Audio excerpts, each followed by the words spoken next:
오늘은 예수님께서 사망 권세를 이기시고 부활하신 날입니다.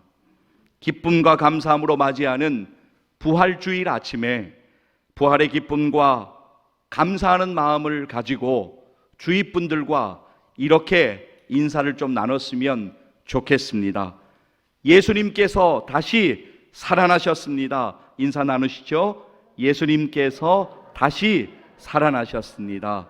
네, 예수님께서 다시 살아나셨습니다. 이번에는 이렇게 한번 인사를 나누도록 하겠습니다. 예수님께서 부활하셨습니다. 예수님께서 부활하셨습니다. 예수님께서 부활하셨습니다. 예, 그렇습니다. 순교의 신앙으로 뜨겁게 예수님 사랑하며 뜨겁게 예배드렸던 저 1세기를 살아가던 초대교회 성도들 모일 때마다 예수님의 부활을 선포했다고 합니다. 초대교회 성도들이 나누었던 부활의 선포를 오늘 이 아침에 우리도 동일하게 외쳤으면 좋겠습니다. 인도자 부분은 제가, 회중 부분은 여러분이 힘차게 외치도록 하겠습니다. 주께서 부활하셨습니다. 이어서 이렇게 고백하겠습니다. 할렐루야! 네, 그렇습니다. 여러분, 예수님께서 부활하셨습니다. 예수님의 부활은 너무나도 분명하고 확실한 역사적 사건입니다. 오늘 우리의 본문이 있는 고린도전서 15장을 우리가 흔히 부활장이라고 그렇게 부르기도 합니다. 왜냐하면 예수 그리스도의 부활하신 일들을 생생하게 증언하고 있기 때문입니다. 사도 바울이 부활에 대하여서 이렇게 자세하게 기록하고 있는 이유가 있습니다. 그것은 당시에 고린도 교회 성도들 가운데 예수님께서 십자가에 죽으셨다가 다시 살아나신 이 부활하신 일들을 믿지 못하는 사람들이 있었기 때문입니다. 먼저 사도 바울은 그들이 받은 복음을 요약하여서 이렇게 다시 선포합니다. 오늘 우리의 본문 조금 앞쪽으로 가셔서 고린도전서 15장 3절과 4절 말씀인데요, 우리 같이 한번 읽기를 원합니다. 내가 받은 것을 먼저 너희에게 전하였노니 이는 성경대로 그리스도께서 우리 죄를 위하여 죽으시고 장사 지낸 바 되셨다가 성경대로 사흘 만에 다시 살아나사. 아멘. 여러분, 무슨 설명이 더 필요하겠습니까? 성경이 증거하는 대로 예수 그리스도는 우리 죄를 위하여 죽으셨습니다. 예수 그리스도는 장사되셨습니다. 그리고 예수 그리스도는 사흘 만에 다시 살아나셨습니다. 사랑하는 여러분, 오늘 우리의 믿음의 근거는 십자가에서 나의 죄를 위하여 대신 죽으시고 부활하신 예수님이심을 믿습니다. 오늘 다시 한번 우리가 믿음으로 그 예수님을 붙잡기를 원합니다. 예수 그리스도께서 죽은 자 가운데서 다시 살아나사 잠자는 자들의 첫 열매가 되셨습니다. 부활하신 예수님이 우리의 영원한 소망이심을 믿습니다. 할렐루야! 오늘 우리의 본문 제가 아까 여러분들에게 봉독해 드렸습니다마는 다시 한번 그대로 읽어 드리도록 하겠습니다. 여러분, 고린도전서 15장 13절로부터 20절까지의 말씀을 보시기를 바랍니다. 만일 죽은 자의 부활이 없으면 그리스도도 다시 살아나지 못하셨으리라. 그리스도께서 만일 다시 살아나지 못하셨으면 우리가 전파하는 것도 헛것이요 또 너희 믿음도 헛것이며 또 우리가 하나님의 거짓 증인으로 발견되리니 우리가 하나님이 그리스도를 다시 살리셨다고 증언하였음이라. 만일 죽은 자가 다시 살아나는 일이 없으면 하나님이 그리스도를 다시 살리지 아니하셨으리라. 만일 죽은 자가 다시 살아나는 일이 없으면 그리스도도 다시 살아나신 일이 없었을 터이요 그리스도께서 다시 살아나신 일이 없으면 너희의 믿음도 헛되고 너희가 여전히 죄 가운데 있을 것이요 또한 그리스도 안에서 잠자는 자도 망하였으리니 만일 그리스도 안에서 우리가 바라는 것이 다만 이 세상의 삶뿐이면 모든 사람 가운데 우리가 더욱 불쌍한 자이리라. 여러분, 20절 말씀은 우리가 믿음으로 함께 읽고 오늘 믿음으로 붙잡기를 원합니다. 함께 읽겠습니다. 그러나 이제 그리스도께서 죽은 자 가운데서 다시 살아나사 잠자는 자들의 첫 열매가 되셨도다. 아멘. 예수 그리스도의 부활하심은 죽음의 권세를 이기시고 승리하심을 우리에게 보여준 역사적인 사건입니다. 예수 그리스도는 십자가에서 우리의 죄값을 대신하여 영원히 우리의 죄를 대속하시기 위하여 대속의 제물이 되셨고, 예수님의 부활은 우리를 다시 살아나게 하신 영원한 생명의 위대한 승리가 되었습니다. 부활의 아침, 우리 모두 부활의 소망을 다시 한번 믿음으로 확증하기를 소망합니다.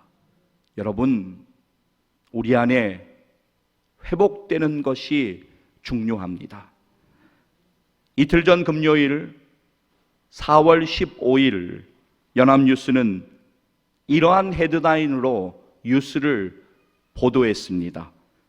18일부터 사회적 거리두기 전면 해제 2년 1개월 만에, 그리고 작은 제목으로 이렇게 세 줄의 문장을 내보냈습니다. 첫째, 집회 및 종교시설 인원 제한도 해제, 멈췄던 일상회복 여정 다시 시작. 여기에는 이제 4월 25일부터는 월요일인데요, 그때부터는 영화관, 실내 체육시설, 종교시설 등 실내 다중이용시설에서의 음식물 섭취도 가능하게 된다라고 하는 것을 포함하는 것입니다. 둘째, 마스크는 현행대로 2주 재검토, 25일부터 영화관 시식 가능. 그러니까 실내에서 우리가 마스크를 쓰는 것은 일정 기간 계속 유지하되, 실외에서 밖에서 마스크를 착용하는 것은 2주 후에 다시 어떻게 해야 될지 발표하겠다라고 하는 내용이 포함되어 있습니다. 셋째, 25일부터 감염병 등급 2등급으로 단계적 조정, 격리 의무에서 권고로. 이것은 감염병 등급이 1등급에서 2등급으로 조정된다라고 하는 것인데, 4월 25일 월요일부터는 누군가가 코로나 진단을 해서 양성이 나와도 전처럼 의무로 무조건 격리해야 되는 것이 없어지고 재택 치료도 없어진다는 그러한 내용입니다. 4월 15일자 연합뉴스 기사의 시작 부분을 그대로 잠시 인용해 드리려고 합니다. 신종 코로나 바이러스 감염증 코로나19로 인한 사회적 거리두기가 18일부터 전면 해제된다. 2020년 3월 거리두기가 도입된 이후 2년 1개월 만이다. 김부겸 국무총리는 이날 정부 서울청사에서 코로나19 중앙재난안전대책본부 회의를 열고 이 같은 결정을 전했다. 김 총리는 현재 밤 12시까지인 다중이용시설 영업시간 제한과 10명까지 허용되던 사적 모임 인원 제한을 다음 주 월요일부터 전면 해제한다고 말했다. 여러분, 그동안 우리나라의 사회적 거리두기가 도입된 지난 2년 1개월의 시간 속에서 우리는 정말 한 번도 경험해보지 못한 일들을 많이 경험했습니다. 거리두기조차도 정책이 얼마나 많은 변화가 있었습니까? 하도 많이 바뀌고 하니까 어쩔 때는 이번 주는 도대체 몇 명까지 밖에서 식사가 가능하냐 서로 묻는 그런 일도 있었습니다. 교회는 주일에 점심 식사 교제를 하지 못했고, 주일 오후 찬양 예배도 드리지 못하고 오랜 시간이 지났습니다. 사실 우리는 그동안 이러한 상황에 많이 당황했고, 어떻게 대처하는 것이 맞는지 여러 의견들이 있기도 했습니다. 저는 간절히 소망하고 기대합니다. 지난 2년 1개월간의 거리두기가 시행되는 그러한 시간 속에서 참 어렵고 힘들었던 모든 일들이, 특히 사랑하는 지체들의 사업장이, 직장의 여러 일들이, 또 가정에서 일어났던 복잡한 모든 일도 이제 더욱 회복되어지기를 간절히 소망합니다. 하나님께서 모든 일에 은혜 주셔서 우리의 인생에 하나님께서 주시는 회복의 은혜를 더욱 깊이 경험하는 2022년에 남은 날들 되기를 간절히 소망합니다. 여러분, 러시아의 침공으로 우크라이나가 평화를 잃어버리고 전쟁의 소용돌이로 들어간 지가 오늘로써 52일째가 됩니다. 부활하신 예수님의 샬롬의 은혜가 그곳에 임하기를 소원합니다. 전쟁으로 인해 파괴되고 무너진 삶의 자리들이 속히 회복되고 흩어진 수많은 난민들이 평화를 회복하는 날이 속히 임하기를 기도합니다. 산불로 인하여 모든 것을 잃어버린 동해 삼척 울진 지역의 이재민들이 예수님의 안아주심을 경험하며 위로를 경험하고 회복되는 은혜가 임하기를 또한 기도합니다. 북한의 지하교회 성도들의 눈물의 기도를 들으시는 예수님께서 지하교회 성도들을 지켜주시고 부활의 소망, 천국의 소망을 저들의 심령에 허락하여 주시고 억압되고 고립된 삶을 살아가는 모든 북한 주민들 가운데에도 하나님의 은혜가 속히 임하기를, 더욱더 임하기를 간절히 기도합니다. 우리 교회 공동체의 지체 가운데 육신의 연약함으로 인하여 치료받고 있고 기도하고 있는 지체들, 치유와 회복을 구하는 지체들이 더욱 회복되는 은혜가 임하기를 간구합니다. 소외되고 삶의 의미를 잃어버린 채 고통받고 신음하는 사람들, 하나님께서 안아주시고 일으켜 세워주시고 구원의 은혜를 허락하시는 그 은혜가 임하기를 기도합니다. 나 자신의 회복과 가족과 형제자매 남매와 친지들의 회복과 제가 좀 전에 말씀드린 기도 제목들을 위하여서 여러분 함께 기도해 주시기를 부탁드립니다. 여러분, 참으로 어수선하고 복잡했던 코로나의 팬데믹 시절 가운데 신실하게 믿음의 자리를 지키시며 예배의 자리를 지키시며 또한 각자의 맡은 사명에 충성하신 모든 지체들께 감사드립니다. 위기는 기회임을 증명이라도 하듯이 그동안 기도하던 교회의 여러 일들, 오히려 코로나 팬데믹 시절에, 어려운 시절에 하나씩 이루어지도록 은혜 주신 하나님께 감사드립니다.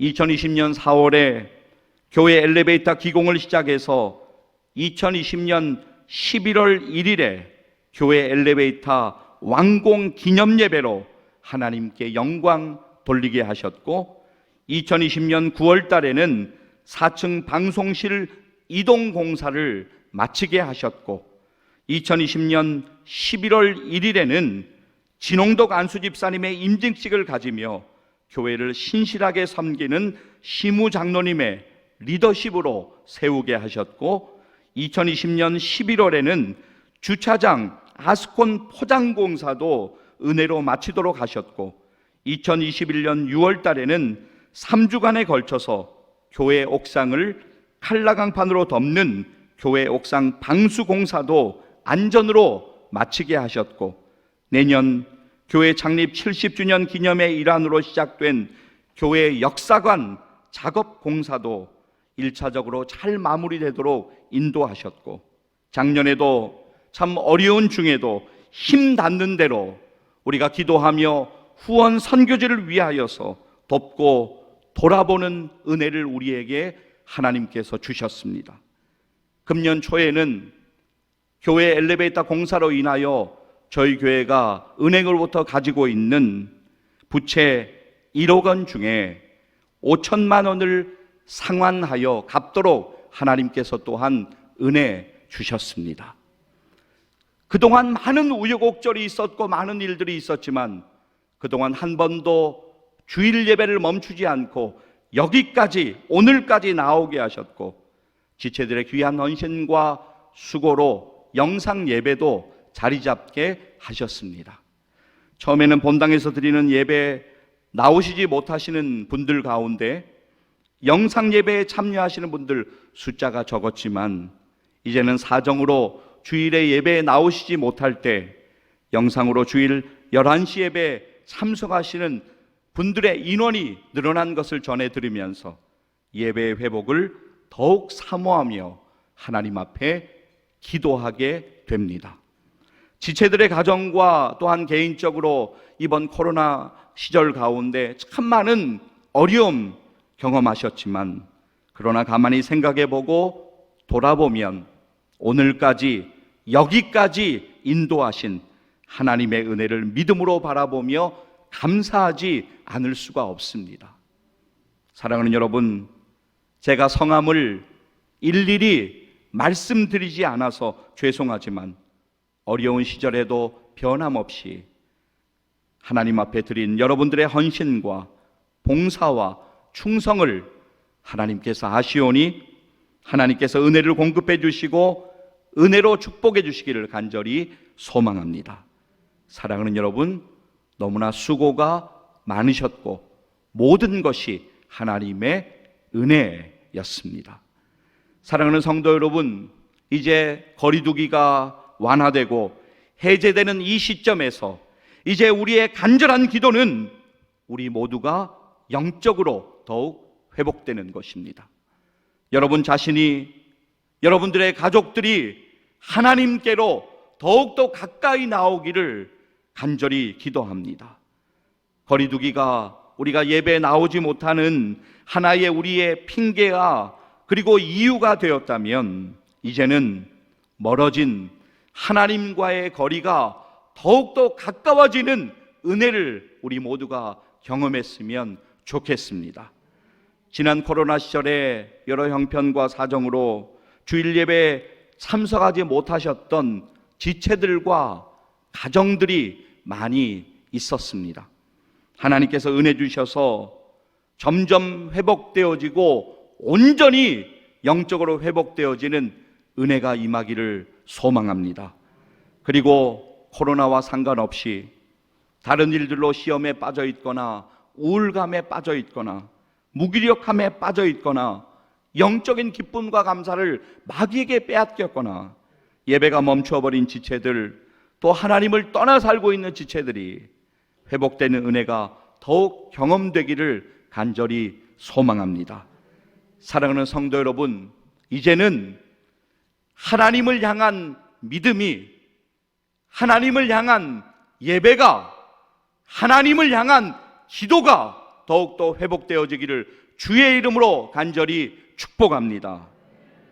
제가 알고는 있었지만 정확한 숫자 다시 한번 확인하고 싶어서 목양실 캐비넷에 제가 보관하고 있던 지체들의 여권, 지난 2년 몇 개월 동안 제가 보관하고 있었던 그 여권 숫자를 어제 토요일 새벽에 제가 한번 헤아려 보았습니다.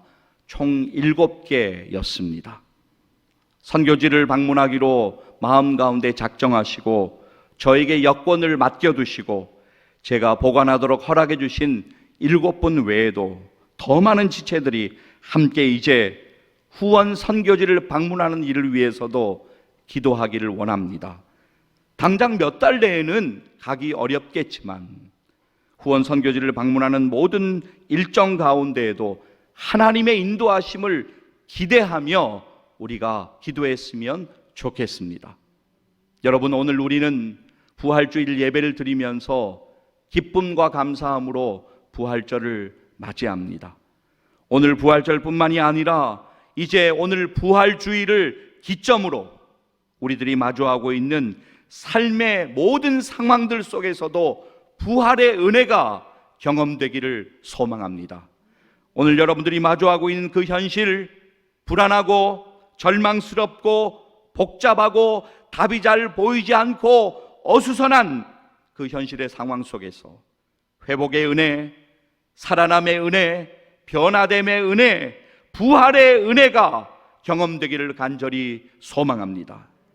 여러분, 불안과 슬픔과 절망의 자리에서 박차고 일어나셔서 화평과 기쁨과 소망이 있는 은혜의 자리로 나오시기를 간절히 축복합니다.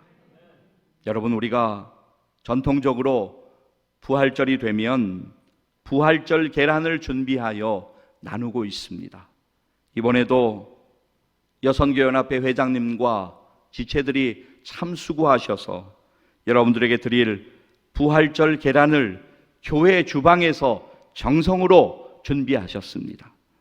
오늘도 예배를 마치시면 귀가하시면서 이렇게 부활절 계란을 여러분들이 받으시게 됩니다.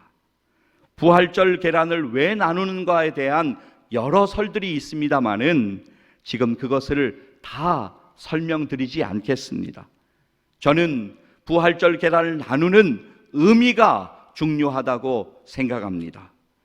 마치 병아리가 달걀을 깨고 달걀 껍질을 깨고 나오듯 예수 그리스도를 만난 우리가 구원을 받아 옛사람을 벗고 새롭게 거듭난다는 것을 달걀이 상징적으로 표현한다는 의미로, 또한 마치 병아리가 달걀의 껍질을 깨고 나오듯 예수 그리스도가 사망 권세를 깨뜨리시고 다시 살아나심을 상징적으로 표현하는 의미로 우리가 부활절 계란을 나누고 있는 것입니다. 무슨 설이 맞나에 관심을 가지는 것은 시간 낭비인 것 같습니다. 좀 전에 말씀드린 그런 의미를 여러분들이 꼭 기억해 주셨으면 좋겠습니다. 그동안 설명을 드리지 못해서 잠깐 부활절 계란 나눈 의미를 여러분들에게 말씀드렸습니다마는 우리가 단지 부활절 계란을 서로 나누는 하나의 절기로 그렇게 지나쳐버리는 부활절이 되지 않기를 원합니다. 예수님의 부활하심이 우리의 믿음의 삶과 동떨어진 스치는 절기가 되지 않아야 합니다. 부활주일에 우리가 소망의 예수님을 믿음으로 바라보며 기뻐하고 감사하며 영원한 소망, 부활의 소망을 믿음으로 바라보는 것처럼 우리의 날마다의 삶 속에서 예수님을 바라보며 동일하게 기뻐하며 동일하게 감사하며 영원한 부활의 소망을 믿음으로 바라보기를 원합니다. 1년에 단 하루 부활절만 아니라 나머지 364일의 날들도 예수님 안에서 기뻐하고 즐거워하는, 그리고 감사하는 믿음의 삶을 살기를 소망합니다. 사랑하는 여러분, 오늘 설교의 제목을 여러분들 꼭 기억해 주시기를 바랍니다. 오늘 설교의 제목은 회복입니다. 예수님 안에서 회복되어지는 놀라운 은혜와 역사가 여러분 가운데, 여러분 가정 가운데, 그리고 여러분이 간절히 기도하시는 일들 가운데 임하시기를, 부활하셔서 우리의 영원한 소망 되시는 예수님의 이름으로 간절히 축복합니다. 기도하시겠습니다.